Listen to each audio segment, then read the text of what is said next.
Alors bonjour à tous, aujourd'hui nous continuons notre lecture du catéchisme de l'Église catholique au travers du Compendium et nous en sommes rendus à la question numéro 416 qui est En quoi consiste la loi morale naturelle?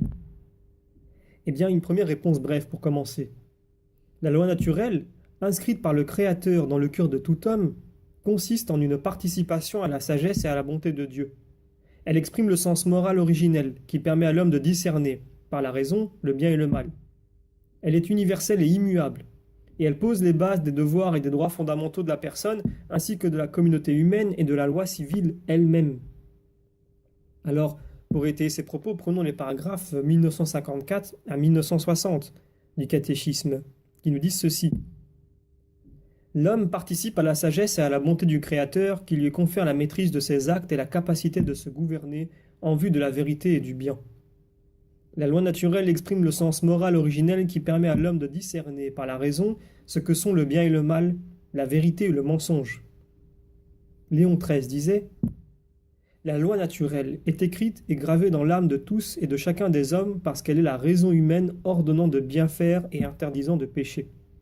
Mais cette prescription de la raison humaine ne saurait avoir force de loi si elle n'était la voix et l'interprète d'une raison plus haute à laquelle notre esprit et notre liberté doivent être soumises. » Donc, la loi divine et naturelle montre à l'homme la voie à suivre pour pratiquer le bien et atteindre sa fin. La loi naturelle énonce les préceptes premiers et essentiels qui régissent la vie morale. Elle a pour pivot l'aspiration et la soumission à Dieu, source et juge de tout bien, ainsi que le sens d'autrui comme égal à soi-même. Elle est exposée en ses principaux préceptes dans le Décalogue. Cette loi est dite naturelle, non pas en référence à la nature des êtres irrationnels, mais parce que la raison qui les dicte appartient en propre à la nature humaine. Saint Augustin disait « Où donc ces règles sont-elles inscrites, sinon dans le livre de cette lumière qu'on appelle la vérité? C'est là qu'est écrite toute loi juste. C'est de là qu'elle passe dans le cœur de l'homme qui accomplit la justice. Non qu'elle émigre en lui, mais elle y pose son empreinte, à la manière d'un sceau qui d'une bague passe à la cire, mais sans quitter la bague. » Citons également saint Thomas d'Aquin. La loi naturelle n'est rien d'autre que la lumière de l'intelligence mise en nous par Dieu.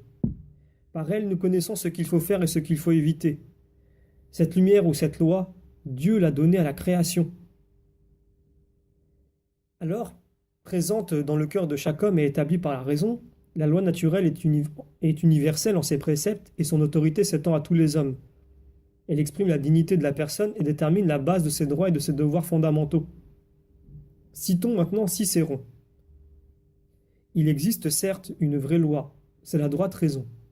Elle est conforme à la nature, répandue chez tous les hommes. Elle est immuable et éternelle. Ses ordres appellent au devoir. Ses interdictions détournent de la faute. C'est un sacrilège que de la remplacer par une loi contraire. Il est interdit de n'en pas appliquer une seule disposition. Quant à l'abroger entièrement, personne n'en a la possibilité. Donc l'application de la loi naturelle varie beaucoup. Elle peut requérir une réflexion adaptée à la multiplicité des conditions de vie, selon les lieux, les époques et les circonstances. Néanmoins, dans la diversité des cultures, la loi naturelle demeure comme une règle reliant entre eux les hommes en leur imposant, au-delà des différences inévitables, des principes communs.